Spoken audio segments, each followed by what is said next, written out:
tulis pasti nanti akan memiliki bias yang cukup besar. Kenapa? Karena masing-masing dokter atau nakes dalam menyebut satu penyakit itu bisa bermacam-macam istilahnya. Ada yang menyebutkan kondisi panas dari seorang pasien itu demam. Ada yang menyebutkan fever. Ada yang menyebutkan febris dan seterusnya. Nah, kalau dilaporkan itu kan tidak bisa dijadikan satu dalam satu data kesatuan. Pastinya harus ada standarisasi untuk menyebutkan kondisi pasien panas itu seperti apa. Nah, ada yang febris tadi, ada fever, dan seterusnya. Kita dibuatkan standar sehingga bisa menjelaskan bahwa kode ini untuk menunjukkan kondisi pasien panas. Nah, standar apa yang bisa digunakan itu? Nah, standarnya itu adalah ICD, International Classification of Disease. Jadi di situ merupakan klasifikasi klinis dan kodifikasi terkait dengan semua penyakit yang telah ditemukan. Buku ini dibuat oleh WHO dan beberapa kumpulan dari organisasi WHO. Di sana distandarkan, sudah ada beberapa revisi, sekarang revisi ke-10, ada 11 yang akan diterapkan nantinya. Nah, di situ isinya adalah merubah kondisi diagnosis yang dituliskan oleh dokter ataupun tindakan medis dalam bentuk alfanumerik. Kalau diagnosis itu alfanumerik, sehingga nanti dalam penyimpanan maupun pengambilan dan analisis datanya itu dapat dilakukan dengan mudah. Berapa tuh jumlah kasus diabetes mellitus? Iya, berarti tinggal shot aja kode untuk diabetes mellitus. Contohnya E10 umpamanya untuk tipe 1. Nah, dengan seperti itu kan bisa melihat, oh ternyata kasus diabetes mellitus di rumah sakit atau pasien kesini ada 100 umpamanya. Nah, hal-hal seperti itu bisa dilakukan. Nah, kemudian dari laporan itu digunakan untuk apa toh? Untuk melihat kondisi seperti tadi, jumlah kunjungannya berapa. Kemudian untuk melihat kasus-kasus yang riskan itu berapa, kasus kematian itu berapa, kematian pasien kebanyakan disebabkan oleh apa, dan kode dasar BPJS. Jadi dengan menginputkan kode ini, BPJS nanti tahu, oh ternyata kondisi pasien yang seperti ini dilengkapi dengan pendukung, yaitu formulir resum dan seterusnya, sehingga BPJS bisa mereimbus. Jadi beberapa sumber daya yang dikeluarkan oleh Fasiankes tinggal diganti oleh BPJS. Kemudian kalau dilihat dari beberapa hal tadi, kira-kira apa tuh masalah yang muncul dari coding ini? Kalau berdasarkan keputusan menteri tadi, ada 3 hal. Yang pertama terkait dengan klasifikasi penyakit, itu sangat terkait dengan kelengkapan pencatatan, sementara kelengkapan RNA masih kurang. Jadi kita tahu bahwa tugas dokter itu pasti melayani pasien, tugas nakes yang lain juga. Nah, selain melayani pasien, harus mendokumentasikannya dalam bentuk rekam medis ini. Sehingga kalau load dari tugas nakes itu sudah banyak, kemungkinan untuk melengkapi catatan itu akan juga berkurang. Sehingga semakin sibuk, semakin kesulitan untuk mencatat atau mendokumentasikan dalam catatan. Sehingga ini yang bisa menjadi dasar kenapa kok umpamanya kodenya salah atau kodenya tidak tepat. Ya informasinya di sana kurang lengkap. Kemudian dukungan pimpinan terhadap kebutuhan informasi klinis dan kodifikasi masih kurang.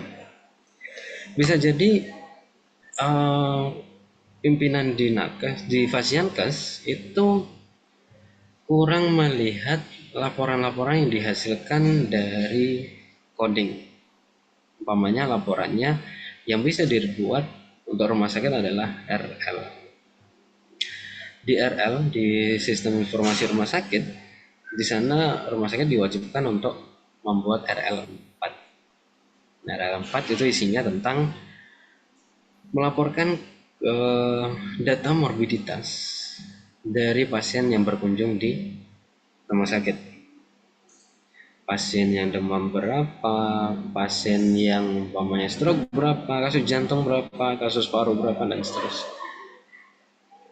Nah, kalau data itu tidak dimanfaatkan dengan baik, bisa jadi hasil evaluasi terkait dengan pelayanan yang diberikan kepada pasien atau yang telah dilakukan oleh rumah sakit, kita evaluasinya akan kurang spesifik nanti untuk mengambil keputusan. Kemudian kurangnya tenaga untuk melakukan klasifikasi penyakit dan tindakan. Nah, kita tahu bahwa masih banyak Fasiankes yang masih belum memiliki petugas rekam medis atau PMIK.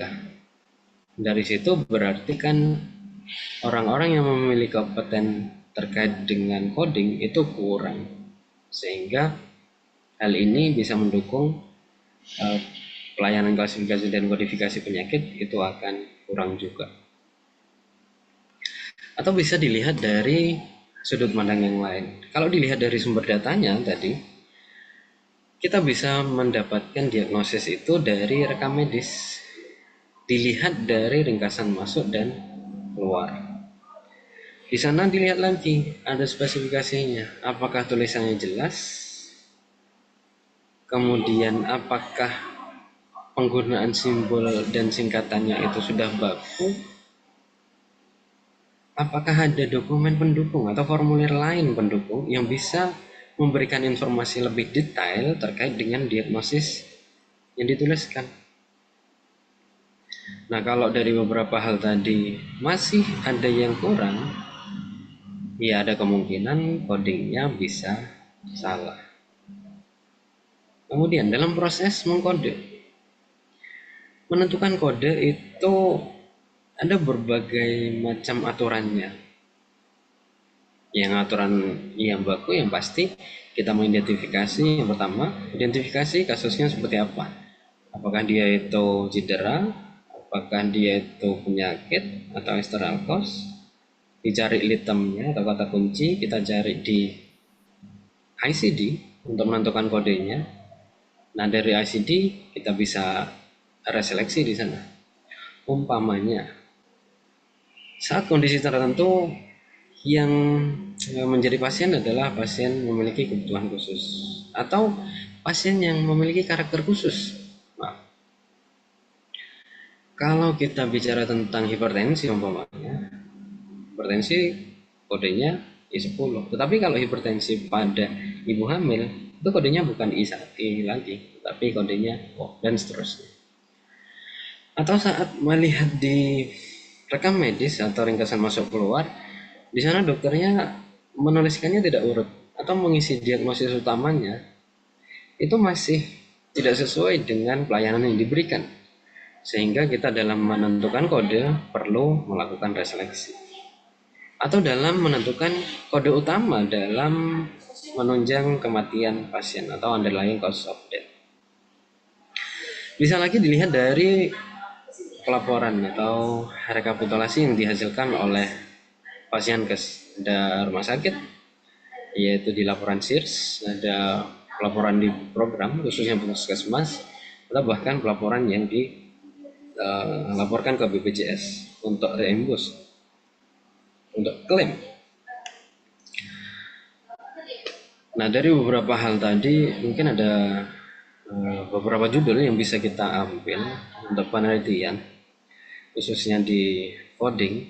Yang pertama tentang kompetensi codernya dulu. Kalau memang di Fasiankes itu tidak memiliki PMIK, kira-kira yang ngoding itu siapa? Kemudian dia itu sudah pernah ikut pelatihan atau tidak? Nah, itu kita bisa teliti.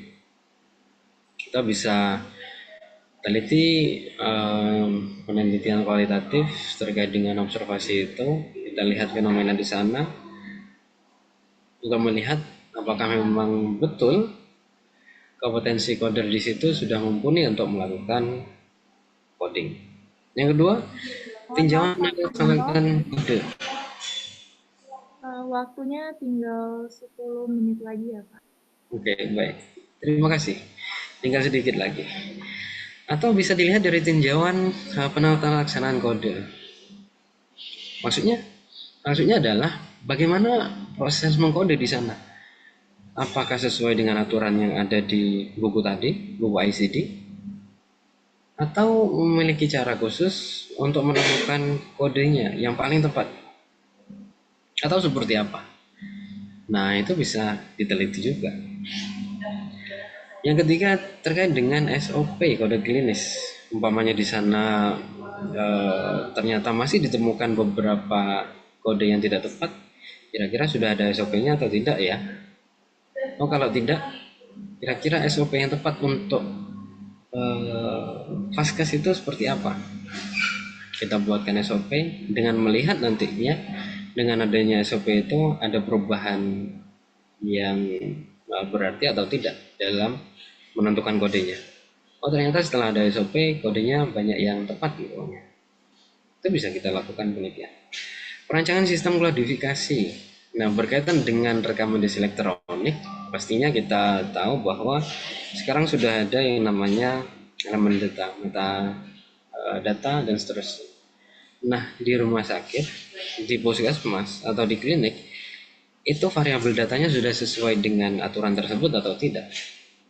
Kalau memang belum, kita bisa mengusulkan kepada vaskes tersebut, ini loh variabel data yang harus, yang standar, yang sudah dibuatkan oleh pemerintah terkait dengan data kesehatan. Berikutnya ada lagi faktor ketidaktepatan kode. Umpamanya kita menemukan beberapa kode yang tidak tepat di rumah sakit atau vaskes lain. Kira-kira kenapa ya? Kita cari dengan melakukan wawancara, dengan studi literatur, kira-kira beberapa hal yang mempengaruhi ketidaktepatan itu apa saja. Kita verifikasi di rumah sakit. Apakah seperti ini kondisinya? Umpamanya gara-gara tidak ada PMIK-nya atau tulisan dokter banyak yang kesulitan dibaca, atau bahkan informasi yang ada di rekam medis itu kurang akurat, atau bahkan banyak formulir yang kosong, atau seperti apa. Nah, itu bisa kita berikan di sana nanti hasil dari faktor ketidaktepatan. Kemudian persentase ketepatan kode, berapa persen toh tingkat ketepatan kode di rumah sakit tersebut. Pastinya nanti tidak semua rekam medis dalam 1 tahun kita kumpulkan terus kita kode, diverifikasi dan dilihat validasinya, enggak, tapi bisa menggunakan populasi maupun sampel. Bisa dilanjutkan lagi dalam persentase ketidaktepatan itu, yang paling banyak tidak tepatnya, tidak tepat memilih kodenya itu bisa dilihat dari bloknya kah, atau bahkan pemilihan babnya. Nah, dengan hal seperti ini kita bisa memberikan evaluasi yang lebih atau memberikan informasi kepada vaskes bahwa ketidaktepatan kode itu umpamanya dalam pemilihan bloknya yang salah, dalam pemilihan babnya, karena seperti tadi hipertensi yang orang normal itu I, tetapi pada ibu hamil itu jadi kode O dan seterusnya. Kemudian pemilihan kode utama. Nah, saat kita membuat laporan, pastinya kita memilih kode utama untuk dilaporkan satu pasien satu kode. Nah, memilih kode utama itu harusnya seperti apa? Apakah di sana sudah tepat atau tidak? Jangan-jangan yang dituliskan di diagnosis utama itu bukan merupakan diagnosis dari pasien sesungguhnya. Dengan bagaimana caranya? Iya, kita lihat kondisi di sana. Apakah dokternya sudah mendukung diagnosis itu, pemilihan dokternya, spesialis dokternya, pemilihan obatnya, pemilihan tindakannya, atau seperti apa. Nah, kalau memang tidak sama ya kita lakukan reseleksi kode. Kemudian ada underlying cause of death. Nah, ini berkaitan dengan sertifikat kematian. Di sertifikat kematian ada beberapa tahap yang dituliskan diagnosis yang ditemukan, sehingga nanti kita tahu mana penyebab utama seorang pasien itu meninggal. Bukan kondisi pas pasien meninggalnya, tetapi kenapa kok bisa muncul kondisi itu. Itulah yang perlu dilaporkan untuk kasus mortalitas. Kemudian penggunaan simbol maupun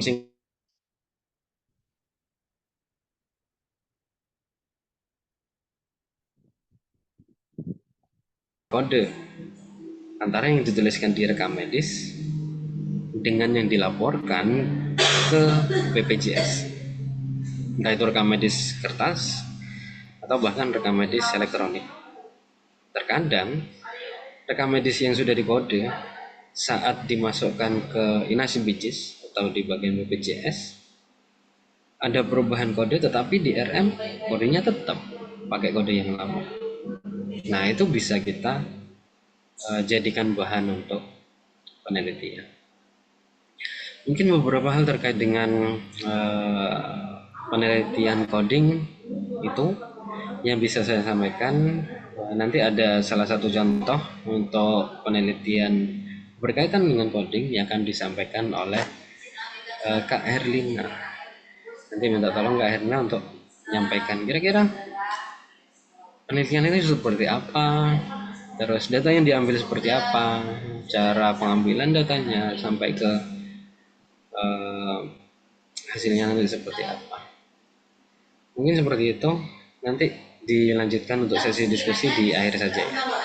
Seperti itu Jihan, terima kasih teman-teman partisipan peserta. Waktu ini saya kembalikan ke moderator. Monggo Jihan.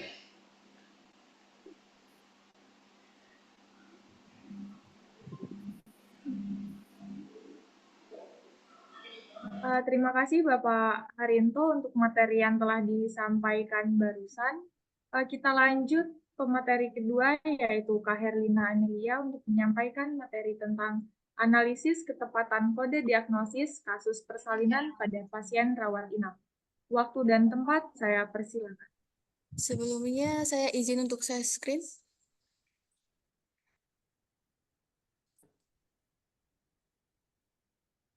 Apa sudah terlihat? Sudah.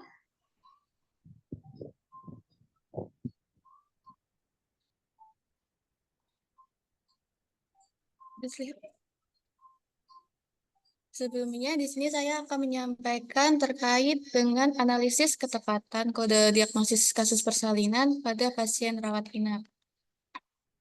Kodifikasi kasus persalinan rawat inap sendiri di SID 10 volume 1 terdapat pada bab 15 terkait dengan pregnancy, childbirth, and the puerperium dengan kode O00 sampai O99. Di mana kasus persalinan sendiri itu terdapat tiga komponen yaitu kode kondisi penyulit, metode persalinan, dan outcome of delivery. Namun dalam pengkodeannya sendiri itu terdapat tiga aturan dalam kasus persalinan. Yang pertama, untuk aturan yang pertama yaitu untuk kode O08 itu terkait dengan komplikasi setelah abortus, kehamilan ektopik, dan kehamilan molar. Kode ini tidak digunakan untuk kondisi utama, kecuali jika episode perawatan yang baru adalah mengatasi komplikasi. Kode O08 bisa digunakan sebagai kode tambahan pada kategori O00 sampai O02 untuk identifikasi komplikasi, atau pada O03 sampai O07 untuk memberikan detail yang lebih jelas mengenai komplikasi. Untuk aturan yang kedua yaitu kode O80 sampai O84, penggunaan kode ini untuk kondisi utama terbatas pada kasus-kasus ketika informasi yang tercatat hanya pernyataan mengenai kelahiran atau cara kelahiran. Namun kode O80 sampai O84 bisa digunakan sebagai kode tambahan untuk menunjukkan metode atau jenis persalinan di mana kondisi utamanya merupakan penyulit atau persalinan. Untuk aturan yang ketiga yaitu kode O98 sampai O99 itu terkait dengan penyakit ibu yang bisa diklasifikasikan di tempat lain, tapi mempersulit kehamilan, melahirkan, dan masa nifas. Untuk subkategori yang tersedia harus diutamakan untuk kondisi utama daripada kategori di luar bab 15. Jika pada kondisi ini dinyatakan untuk mempersulit kehamilan atau merupakan alasan perawatan obstetrik, kode yang relevan dengan bab-bab lain digunakan sebagai diagnosis tambahan untuk memperjelas kondisi. Nah, untuk tujuannya sendiri yaitu untuk mengetahui ketepatan kode diagnosis utama, metode persalinan, dan mengetahui ketepatan kode diagnosis outcome of delivery-nya. Nah, untuk metode penelitiannya sendiri, di sini saya menggunakan deskriptif kuantitatif yang dimana untuk menggambarkan persentase ketepatan kodifikasi terkait dengan diagnosis utama, metode persalinan, dan outcome of delivery-nya. Itu dengan menggunakan sampel 81 berkas. Untuk tempatnya tersendiri itu di RSU Raja Wali Citra Yogyakarta dengan waktu penelitian selama 3 bulan. Nah, dalam pengambilan datanya sendiri itu menggunakan random. Itu menggunakan website random name picture. Nah, selama data yang diambil kan selama 1 tahun 2023. Nah, itu didapatkan populasi sebanyak 414. Lalu dihitung menggunakan rumus Levin itu terdapat 81 berkas rekam medis. Nah, saat penelitian itu pengambilan data di rumah sakit disinkronkan berkas rekam medis dengan yang ada di SIM RS itu.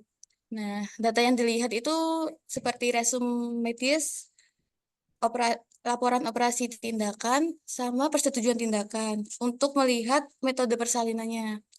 Namun kan terkadang tulisan dokter sendiri masih sulit untuk dibaca. Nah, itu harus ada data pendukungnya seperti asesmen rawat inap, laporan rawat inap, sama CPPT. Nah, saat melakukan penelitiannya itu beriringan dengan melakukan observasi apakah dalam pengodean di rumah sakit tersebut tuh sudah sesuai dengan SOP atau belum. Nah, setelah data diambil, data dimasukkan ke lembar checklist dokumentasi untuk dicek oleh coder expert sendiri. Nah, setelah coder expert sendiri udah selesai, nanti dimasukkan ke dalam SPSS untuk melihat berapa sih persentase ketepatan kode diagnosis persalinan itu tepat atau tidak tepatnya itu berapa persen. Nah, dalam kode expert sendiri kita tidak bisa sembarangan memilih siapa yang mau dijadikan coder expert sendiri. Nah, itu harus ada pengalaman 5 tahun bekerja. Sama misalnya rumah sakit penelitian yang saya ambil tuh tipe D. Nah, kita harus cari yang tipe C, tipe B, tipe A. Nah, ini untuk contoh kasus yang pertama yaitu pasien mengeluh keluar cairan jam 12 dan kencang-kencang dan dilakukan pro SC jam 4. Nah, untuk diagnosis masuknya sendiri itu G1P0A0 dengan usia kehamilan 37 lebih dari 2 hari minggu dengan Presbo dan KPD. Nah, untuk kode dari rumah sakit sendiri untuk diagnosis utamanya yaitu Presbo atau presentasi bokong itu O32.1. Untuk metode persalinannya itu SC elektif O82.1 dan single live birth-nya itu outcome of delivery-nya itu Z37.0. Nah, untuk kode dari peneliti itu Presbo-nya O32.1, metode persalinannya SC elektif itu O82.0, dan single life-nya itu Z37.0. Nah, kode expert sendiri sama dengan yang dikode oleh peneliti. Namun berbedanya dengan kode yang dari rumah sakit itu terkait dengan metode persalinannya. Yang dimana kode dari metode persalinan sendiri yang dari rumah sakit itu O82.1 O82.1 itu menjelaskan terkait dengan SC emergency, sedangkan data yang terdapat itu SC elektif. Jadi dikatakan dia tidak tepat karena dari 3 pengodean itu berbeda. Untuk contoh kasus yang kedua, Itu untuk diagnosis masuknya G2P1A0 dengan usia kehamilan 41 minggu dengan oligohidramnion dengan post-det. Nah, untuk tindakannya sendiri induksi dan indikasi tindakannya post-det. Nah, untuk kode dari rumah sakit itu untuk kondisi diagnosis utamanya yaitu oligohidramnion dengan O41.0 dengan metode persalinannya yaitu PP spontan induksi yang dimana dia PP spontan dengan bantuan induksi. Nah, lalu untuk outcome of delivery-nya itu single live birth. Nah, untuk kode dari rumah sakit, peneliti sama kode expert sendiri itu sama. Nah, dia dikatakan tepat karena dari 3 pengodean ini sama. Mungkin ini yang bisa saya sampaikan. Selebihnya mohon maaf. Saya kembalikan ke moderator.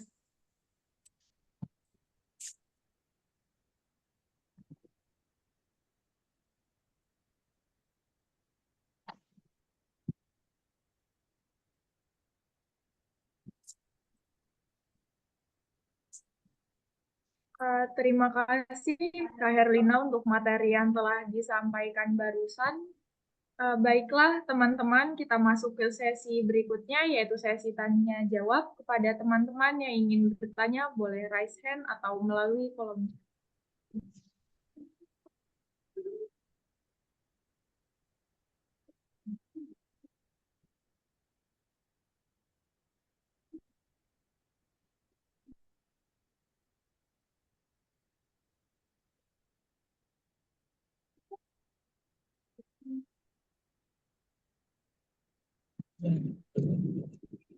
Izin bertanya boleh mungkin?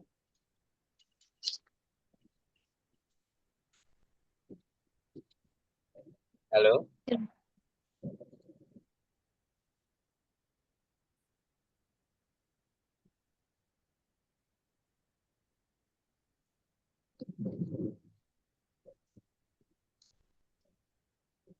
Halo? Iya, Izin bertanya. Bapak. Untuk pertanyaannya dipersilakan. Oke.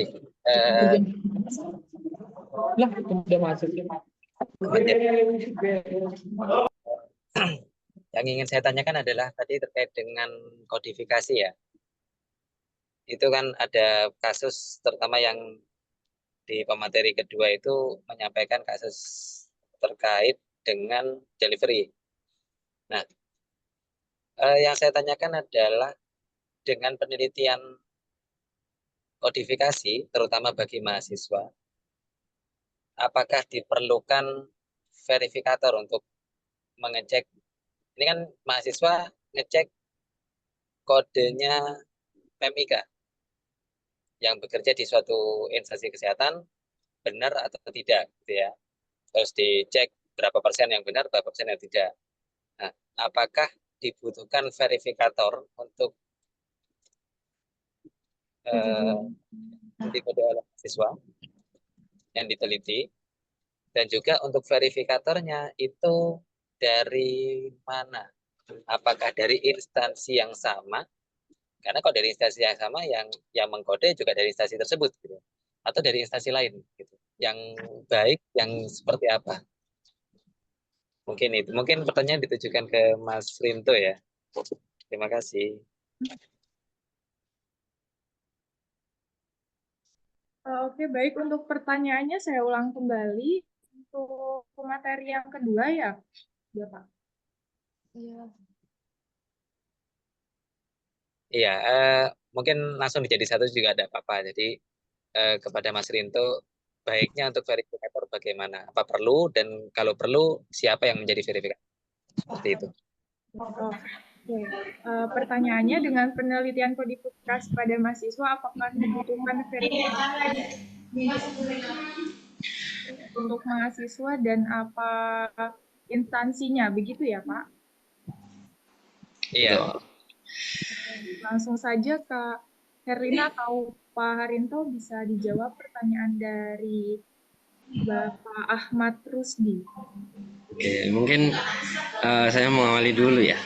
Terkait dengan verifikasi itu kan perlu dilakukan karena selaku peneliti khususnya saat masih menjadi mahasiswa itu belum dinyatakan memiliki kompetensi atau belum kompeten sebelum dia itu menyelesaikan perkuliahan dan mengikuti uji kompetensi dan dinyatakan lulus tentunya atau dinyatakan kompeten, sehingga kita perlu meminta bantuan kepada nakes yang khususnya PMIK yang memiliki kompetensi coding khususnya yang disampaikan Mbak atau Kak Herlina tadi.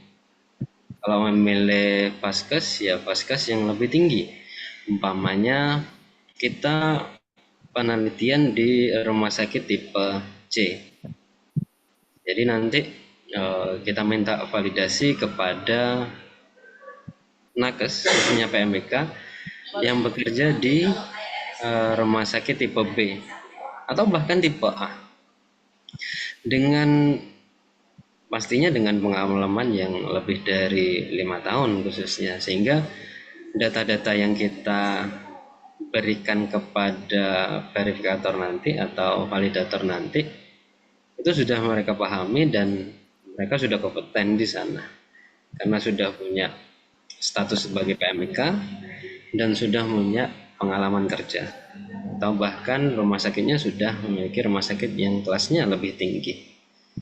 Mungkin seperti itu. Mungkin dari Hernan bisa menambahkan bagaimana cara mencarinya, terus komunikasi ke beliau itu seperti apa. Itu mungkin kemarin yang dilakukan seperti apa. Silakan Kak Herlina. Untuk pemilihan kode ekspor sendiri pun sebenarnya banyak lika-likunya. Yang pertama tuh dari dosen sini, kan dosen sini misalnya ada yang kerja di Formiki DIY kan. Nah, itu saya minta tolong untuk jadi validasinya. Nah, beliau menyuruh saya untuk cari yang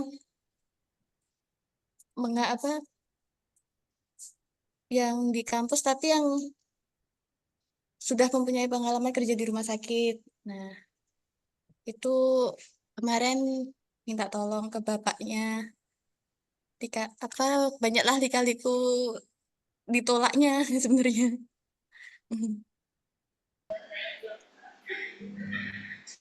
Terus yang disampaikan ke validator tadi apa saja? Diagnosisnya toh atau seperti apa?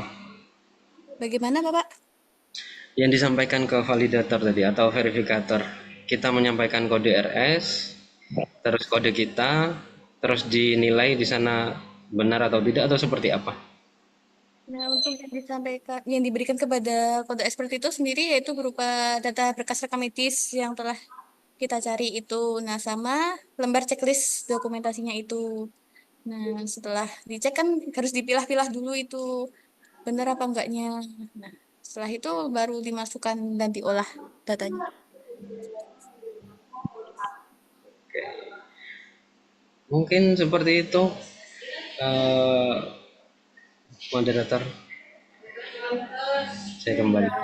Bagaimana Bapak Ahmad Rusdi, apakah sudah jelas? Sudah, terima kasih. Sebelumnya ada yang ingin bertanya lagi, masih dibuka untuk sesi tanya jawab. Bisa rakan atau melalui kolom chat.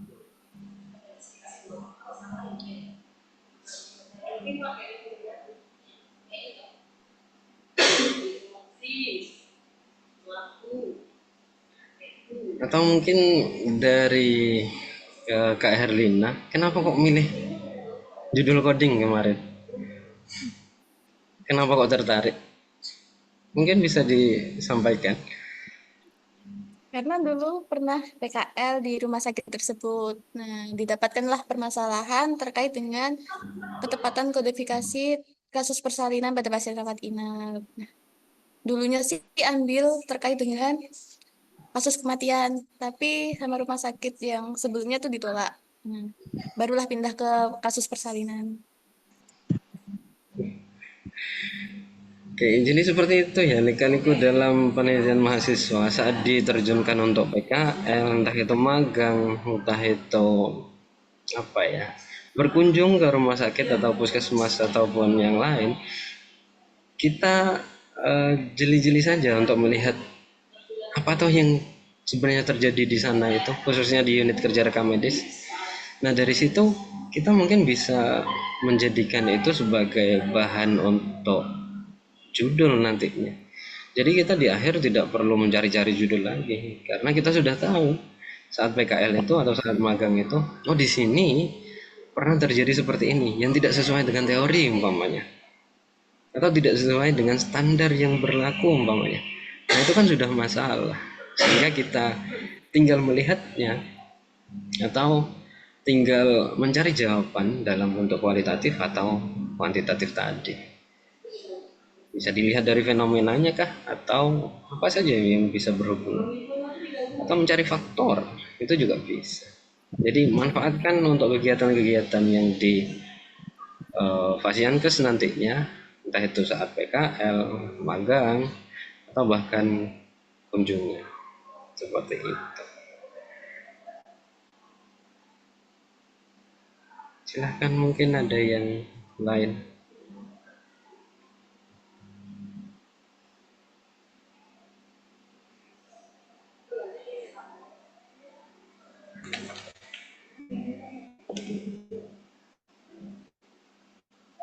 Untuk peserta yang lainnya, apakah ada yang ingin bertanya lagi?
Terima kasih untuk Bapak Harinto dan Kak Herlina yang telah memberikan penjelasan untuk pertanyaan dari peserta Zoom pada siang hari ini.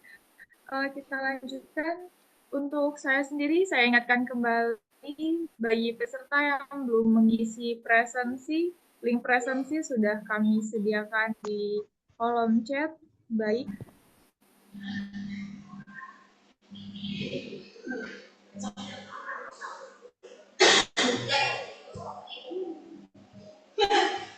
Baik, kita masuk ke sesi dokumentasi. Dimohon kepada Bapak, Ibu, serta teman-teman untuk mengaktifkan kamera terlebih dahulu.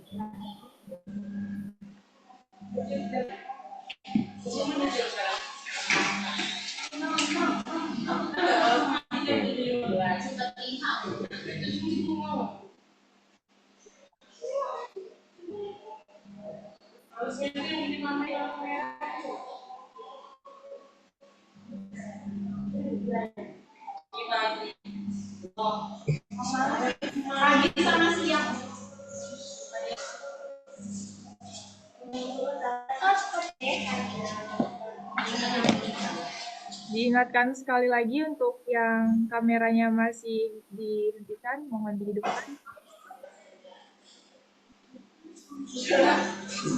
Oke, saya mulai dari slide yang pertama. Saya hitung sampai 3. Slide pertama, 1, 2, 3. Slide selanjutnya, 1, 2, Slide selanjutnya 1, 2, 3.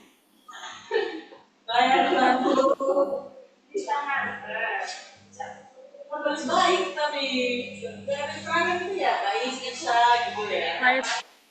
terakhir 1, 2, 3.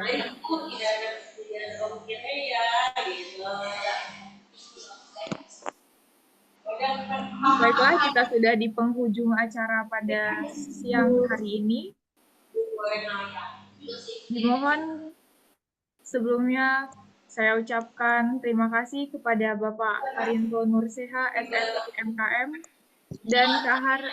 dan Kak Herlina Amelia yang telah mengisi acara webinar nasional pada siang hari ini. Saya juga mengucapkan banyak terima kasih kepada Bapak, Ibu, serta teman-teman yang mengikuti acara dari awal hingga selesai dengan tertib. Semoga apa yang disampaikan bisa bermanfaat bagi kita semua. Untuk sertifikat dan materi tadi akan kami share melalui grup WhatsApp yang sudah ada. Tidak lupa kami sampaikan kesempatan pada peserta yang berminat untuk menerbitkan jurnal free biaya untuk artikel terpilih, untuk jurnal penelitian dan jurnal pengabdian masyarakat pada alamat journal.rekamedis.net. Nantikan webinar MIRC 4 berikutnya yang akan mengusung tema yang tidak kalah menarik dengan hari ini. Saya, Jihan Meifa Zakiah, sebagai moderator pada acara webinar nasional siang hari ini mengucapkan mohon maaf apabila terdapat kesalahan, baik yang disengaja maupun tidak sengaja. Saya pamit undur diri. Wassalamualaikum warahmatullahi wabarakatuh. Selamat siang. Om Swastiastu. Namo Buddhaya. Salam kebajikan.